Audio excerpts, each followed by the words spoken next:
አቡነ እንጦንስ የምዕራብ ሐረርጌ ሀገረ ስብከት ጳጳስ የቅዱስ ሲኖዶስ አባል፣ ብፁዕ አባታችን አቡነ ሰላማ የሰሜን ጎንደር የምዕራብ ጎንደር ሀገረ ስብከት ሊቀ ጳጳስ የቅዱስ ሲኖዶስ አባል፣ ክቡር ታላቁ አባታችን ጸባቴ አባ ወልደ ማርያም የዚሁ ታላቅ ገዳም አበምኔት አስተዳዳሪ፣ የተጠቀሳችሁ አባቶቼ፣ አበው መምህራን፣ ምእመናን፣ ምእመናት እንዲሁም ሕፃናት በኃያሉ አምላካችን በልዑል እግዚአብሔር ስም እንደምን አደራችሁ?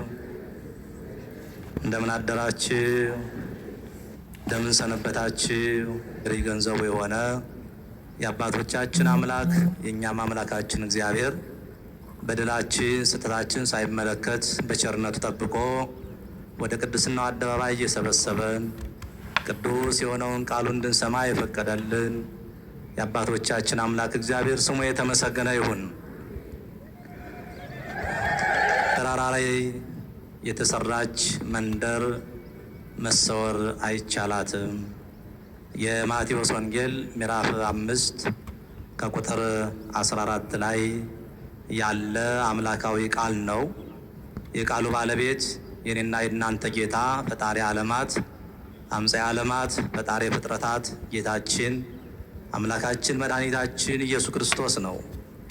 የቃሉ መሰረታዊ ሐሳብ አባቶቻችን ቅዱሳን ሐዋርያት ከነሱ ቀጥለው የተነሱ ተላውያን ሐዋርያት የአባቶቻቸውን እግር ተክተው የክርስቶስን ወንጌል ተሸክመው ለዓለም የምስራች ደርሶ የክርስቶስ ልጅ የመንግስት ወራሾች ነን ለሚሉ ለክርስቲያኖች የተነገረ የምስራች ቃል ነው። መሰረታዊ የቃሉ ዓላማ በተራራ ላይ የተሰራ መንደር በምሳሌ የተነገረ ነው። ተራራ እንደሚታወቀው ከፍ ያለ ቦታ ነው። በከፍታ ላይ ደግሞ ቤት ሲሰራበት ያለፈ ያገደመው የወጣ የወረደው ሁሉ ይመለከተዋል። የቤቱን አሰራር፣ የቤቱን ጥበብ፣ የቤቱን ጥንካሬ እየተመለከተ ሰሪውንም ያመሰግናል፣ ኗሪውም ደግሞ ይመሰገንበታል። በዚህ መሰረት የኔና የእናንተ ጌታ መድኃኔ ዓለም ክርስቶስ የተራራ የተባለ እሱ ራሱ ባለቤቱ ክርስቶስ ነው። መንደር የተባልን ደግሞ በሱ ላይ የተመሰረትን፣ በሱ ላይ የታነጽን፣ በሱ ላይ የተገነባን እኛ ሁላችን የክርስቶስ ልጆች ነን። ወመሰረቱሰ ውእቱ ኢየሱስ ክርስቶስ፣ መሰረቱ ኢየሱስ ክርስቶስ ነው።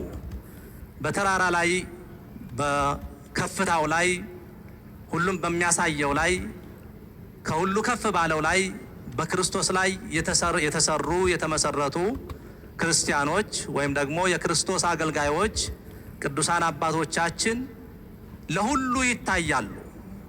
ለመልካም ነገርም ይታያሉ።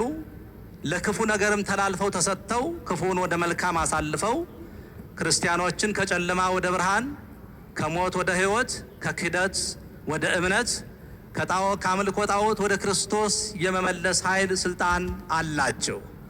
በተራራ ላይ ከተሰሩት መንደሮች መካከል አንዱ ዛሬ እኛ በቅድስናቸው የምንቀደስባቸው፣ በቃል ኪዳናቸው የምንባረክባቸው፣ አምላከ ተክለ ሃይማኖት እርዳን ብለን ስማቸውን ጠርተን የምንማጸንባቸው አንዱ በታላቁ ተራራ በክርስቶስ ላይ የተመሰረቱት ከተሰሩ ግድግዳቸው ያልተናወጸ ሕንጻቸው ሁልጊዜም ብሩህ ሆኖ የሚታይ የሚመለከታቸው ሁሉ ተስፋ የሚያደርግባቸው ታላቁ አባታችን አቡነ ተክለ ሃይማኖት ናቸው። በረከታቸው ይደርብን።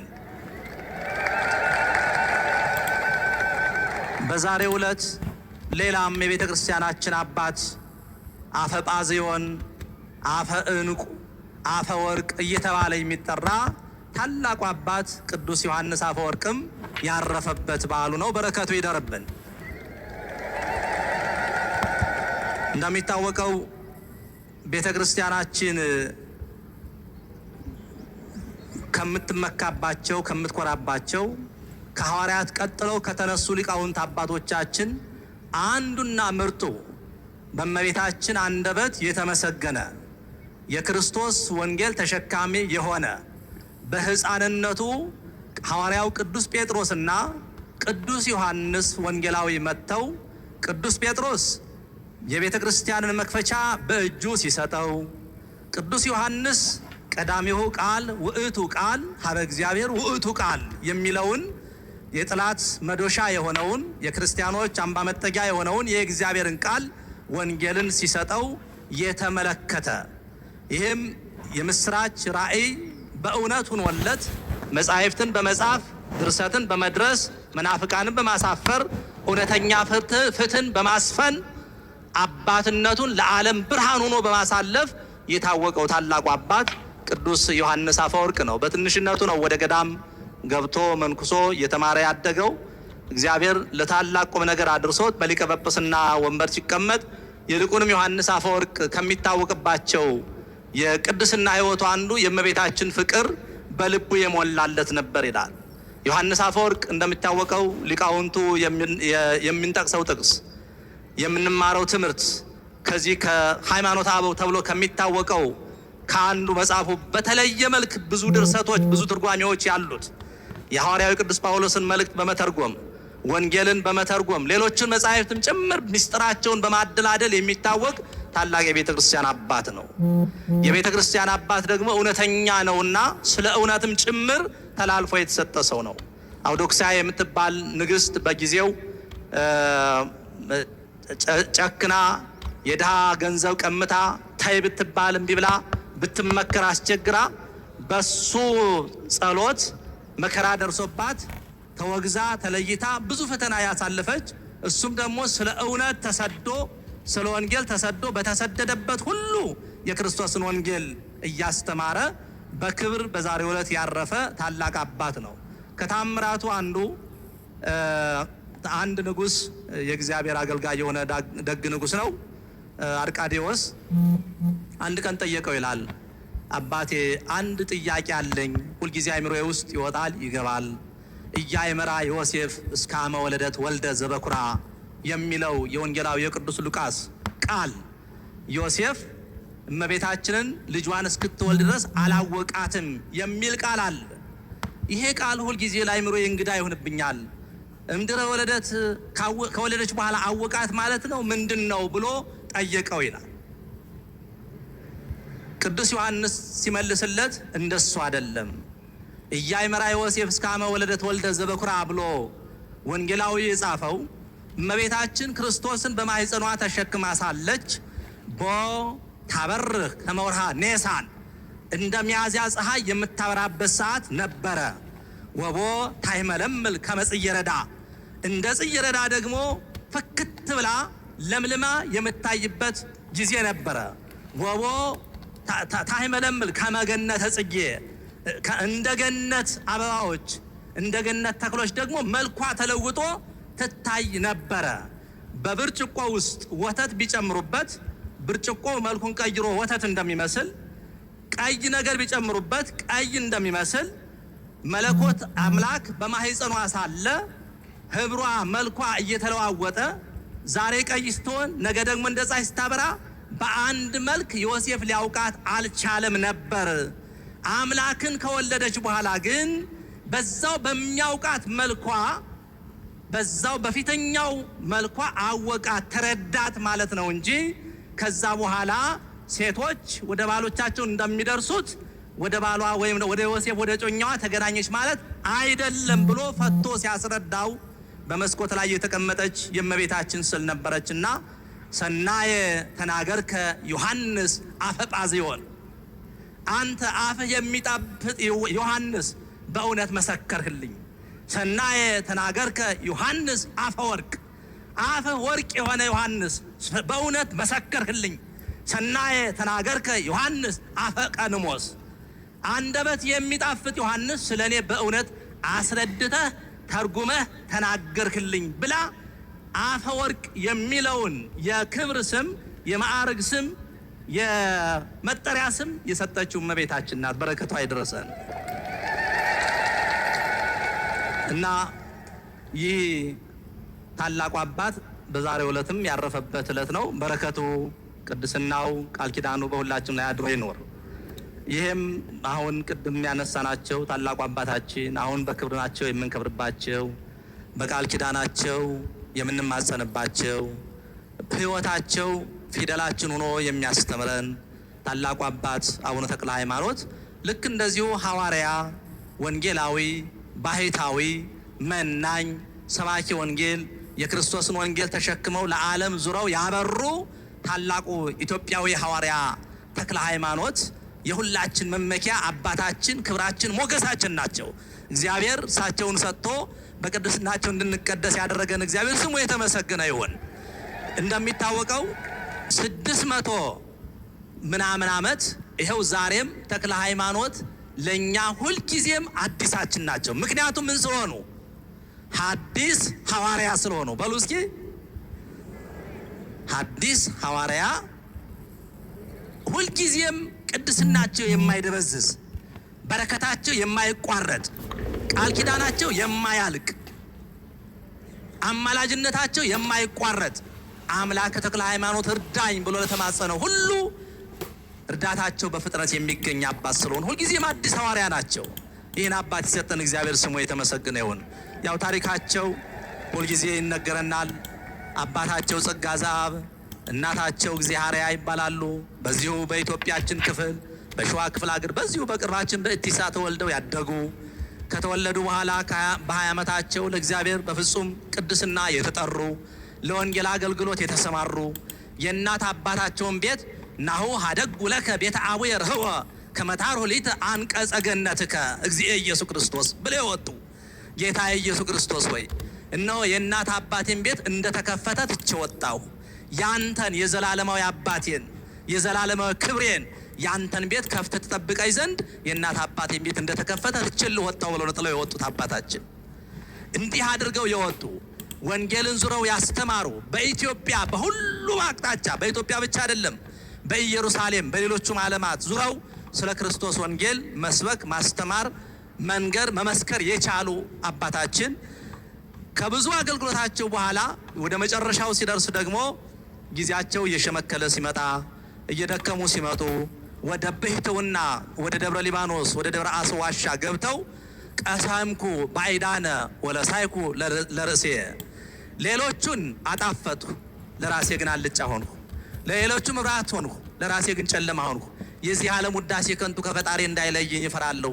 አምላኬ ሆይ ከዚህ በኋላ ላንተ ቃል እገባለሁ ብለው ከቆሙ ሳያርፉ ከዘረጉ ሳያጥፉ ዓይን ሲኖራቸው ዓይን እንደሌላቸው፣ ጆሮ ሲኖራቸው ወኮነ ጽሙም ከመዘ ኢይሰምም እንደማይሰማ የዓለምን ጣጣ የዓለምን ግብር ላለመስማት፣ የዓለምን ጉዳይ ላለመመልከት፣ የዓለምን ጥቅማ ጥቅም ላለማየት በአንድ ዋሻ ተዘግተው ለዘመናት ከኖሩ በኋላ ወተሰብረት አሐቲ አገዳ እግሩ እምብዝሃ ጾም ወጸሎት ከጾም ከጸሎት ብዛት የተነሳ አንዲት እግራቸው ተለየች ከሳቸው ይላል። አልታወቃቸውም። ምክንያቱም ሰውነታቸው ሕይወታቸው በክርስቶስ ፍቅር ይነድ ነበር። በክርስቶስ ፍቅር ሁልጊዜም የሞቀ ነበረ። ለዛውም 2 ጦር በቀኝ ጎናቸው፣ 2 ጦር በግራ ጎናቸው፣ 2 ጦር በኋላቸው፣ 2 ጦር በፊታቸው አድርገው ይሰግዱ ነበረ። ለእኔ ስትል ጌታ ኢየሱስ ክርስቶስ ወይ በቀራኔው አደባባይ በጦር ተወጋህ፣ የሾህ አክሊል ደፋህ፣ መራራ ሐሞት ጠጣህ፣ በጥፊ ተመታህ፣ ተገረፍክ፣ መከራ ስለኔ ተቀበልክ እያሉ የክርስቶስን መከራ እያሰቡ በዚህ መልክ ስጋቸውን ያሰቃዩ ነበረ። ለ7 ዓመት በአንድ እግራቸው ቁመው ጸለዩ፣ እግዚአብሔርን ጠየቁ ይላል። ጊዜው ሲደርስ 999 ዓመት ከ10 ወር ከ10 ቀን ስንት አሏችሁ? 999 ዓመት ከ10 ወር ከ10 ቀን ሲሆናቸው 99 ዓመት ከ10 ወር ከ10 ቀን ይቅርታ 900 አልሁኝ። ያው ሁልጊዜም አዲስ ናቸው ብዬ ነው። ሁልጊዜም አዲስ ናቸው። ዛሬም ሕያው ናቸው አይደል? የኛ አባት ዛሬም ሕያው ናቸው። ለዛ ነው እንግዲህ አፌና ያናገረኝ 99 ዓመት ከ10 ወር ከ10 ቀን ሲሆናቸው ወመጽሐቢሁ እግዚእነ ኢየሱስ ክርስቶስ ምስለ ማርያም እሙ ወምስለ ቅዱሳን መላእክቲሁ ይላል። የኔና የናንተ ጌታ መድኃኔ ዓለም ክርስቶስ ወደ አባታችን ወደ አቡነ ተክለ ሃይማኖት መጣ ይላል። ሲፈልጉት የኖሩት ሲያገለግሉት የኖሩት ሲሰብኩለት የኖሩት ለዓለም ያበሩለት ለዓለም ወንጌሉን ያስተዋውቁለት የሁላችን ፈጣሪ አሳየ ሕይወት ዋጋን የሚሰጥ ደመወዝ ከፋይ ኢየሱስ ክርስቶስ ወደ አባታችን ወደ ተክለ ሃይማኖት መጣ ይላል። ወደ ሁላችንም በምሕረት ይምጣልን። በተራራ ላይ የተመሰረቱት አባታችን የተመሰረቱበትን መሰረታቸውን ክርስቶስን አገኙት ይላል። ወዳጄ ተክለ ሃይማኖት ወይ እንደ ነቢያት ትንቢት በመናገር እንደ ሐዋርያት ወንጌል በመስበክ እንደ ሰማዕታት የሰማዕትነትን ሥራ በመጋደል ተጋድሎህን ፈጽመሃል። እምይእዜሰ ጽንዑ ለከ ተስፋ መንግሥተ ሰማያት። ከዚህ በኋላ የመንግሥተ ሰማያት በር ላንተ የተከፈተ ነው። ደስ ይበላላችሁ ይላል። እግዚአብሔር ስሙ የተመሰገነ ይሁን። ይህን ደስታ ሰሙ ይላል። ጌታዬ ለማይገባኝ ለኔ ለባሪያህ ምን አድርጌልህ? የቅዱሳን ስራቸው ይሄ ነው። ምን አድርጌልህ ብለው ትሕትናቸውን ገለጹ፣ አምላካቸውን አመሰገኑ። ከዚህ በኋላ ከዚህ ዓለም በሞት የምታልፍበት ጊዜ ደርሷል። ልጆችም ካንተ ጋር ይመጣሉ። አስቀድሞ በሕይወት እያሉ ማን ልጆቻቸው እንደሚሞቱ መቼ እንደሚያርፉ በምን እንደሚሞቱ ጭምር ከመላክ ወይም ከሌላ መልእክተኛ ሳይሆን ከፈጣሪያቸው ከክርስቶስ አንደበት ሰሙ ይላል። ይህን ሰምተው አቡነ ተክለ ሃይማኖት ተዘጋጁ። ወመጻት ሀቢሁ ሕማመ ብርድ ይላል። የመነኮሳቱ ለክብር የበቁት መነኮሳት የሚሞቱበት ነው። በደብረ ሊባኖስ የተሰጠ የክብር መገለጫ ነው። አንዷ ይሄ ንዳድ ሕማም መታ ሳታስፈቅዳቸው ወጋቻቸው ይላል። ከዚህ በኋላ አቡነ ተክለ ሃይማኖት ሲባርኳት ወደቀች ይላል። ጌታዬ እኛ እኮ ፈጣሪያችን የላከን አትቅሰፈን ብላ ጮኸች ይላል። እምይእዜሰ እመፈነወክሙ አምላኬ ኢትግዝሙ ዕፀ ዘእንበለ ፍሬ። ከዚህ በኋላ ጌታዬ እናንተን ወደዚህ ገዳም ቢልካችሁ ዛፉን ፍሬ የሌለውን ዛፍ እንዳትቆርጡ ማለት ምግባር ትሩፋት ያልሰራውን መነኩሴ እንዳትገሉ ማለት ነው። አባቴ ክርስቶስ ርስቴ መንግሥተ ሰማያት ብሎ የማያምነውን ክርስቲያን እንዳትገሉብኝ፣ አምላከ ተክለ ሃይማኖት ብሎ የሚማጸነውን በእኔ ቃል ኪዳን የተማጸነውን ለንስሐ ሳይገባ እንዳትገሉ እንዳትቀስፉ ገዝቻችኋለሁ አላችሁ ይላል አቡነ ተክለ ሃይማኖት። ከዚህ በኋላ አቡነ ተክለ ሃይማኖት ያው ከዚህ ዓለም ወደማያልፈው ዓለም ከድካም ወደ እረፍት ከሐሳር ወደ ክብር ለማረፍ ጊዜው ሲደርስ ጌታችን አሁንም መልሶ መጣ ይላል።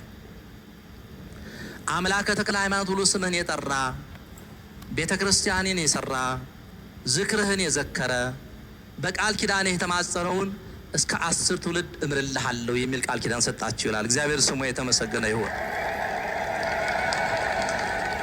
ይሄ ነሐሴ 24 ቀን የተፈጸመ ቃል ኪዳን ነው። ዛሬ ቅድም አባታችን እንደነገሩን የፍልሰታ አጽማቸው ነው።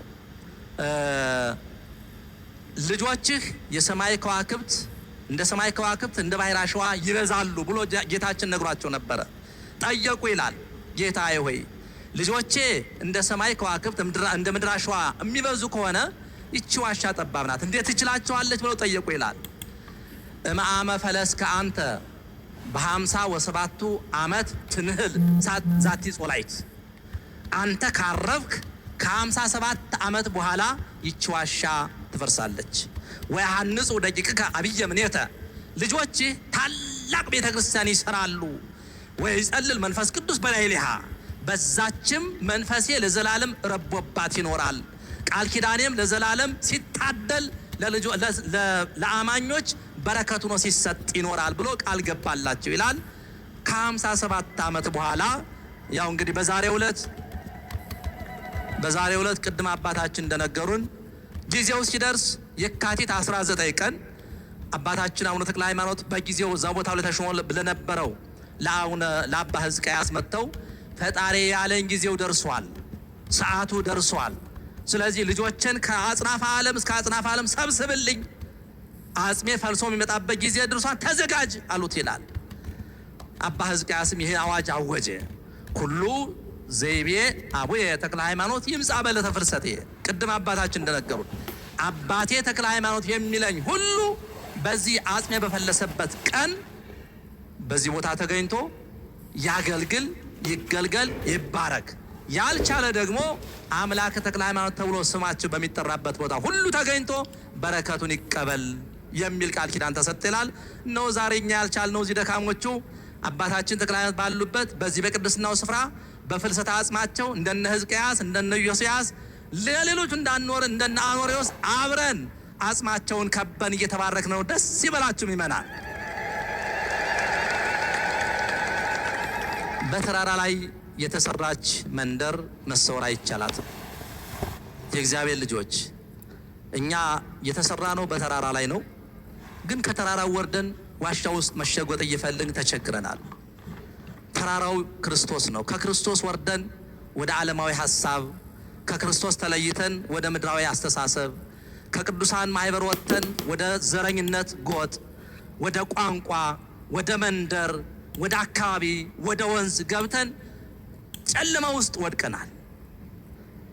መብራትን አብርተው እንድታበራ እንጂ እንቅፍ አይደፉባትም የተባልን እኛ በክርስቶስ የበራን ክርስቶስ የሞተልን አባቴ ክርስቶስ ርስተ መንግስት ሰማያት የምንል የተክለ ሃይማኖት ልጆች ዘራችን ክርስቶስ፣ ርስታችን መንግስተ ሰማያት፣ ማህበራችን ማህበረ ቅዱሳን፣ ማንነታችን ኦርቶዶክሳዊ መገለጫ ነው። ከዛ ውጭ ከተራራው ከክርስቶስ አንውረድ፣ ጨለማ ውስጥ አንግባ፣ በመንደር አንያዝ፣ በቋንቋ አንከፈል፣ በጎጥ አንሽሎክሎክ። የተክለ ሃይማኖት ልጆች የክርስቶስ ባሪያዎች የመንግስተ ሰማያት ወራሾች ሆነን በተራራው በክርስቶስ ላይ ታንጸን ለዘላለም ጸንተን መንግስቱ እንድንወርስ ፈቃድ ይሁንልን። ይቆየን።